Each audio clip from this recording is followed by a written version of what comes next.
Chapter 6. Susan created a large bulletin board of information she had drawn up for Marcy Sheen's case.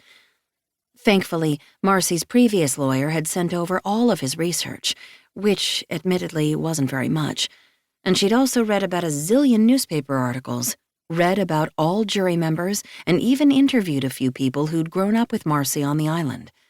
Naturally, there was still a lot to do, but Susan now felt more on top of the case than ever. She now stood in front of the bulletin board as her heart hammered in her chest. At the center of the large space, she had placed that world-famous photograph of Marcy. Those big, frightened green eyes peered out at the world, and her beauty told a sinister story. What had really happened that fateful day?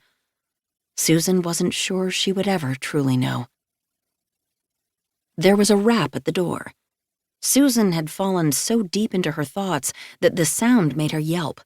She hustled toward it and pulled it open to find Amanda, who gave her a silly smile. "I haven't heard from you in a while. You okay in here?"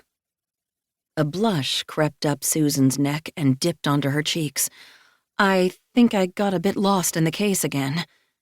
Amanda laughed good-naturedly. "I figured as much. You want to talk anything out?"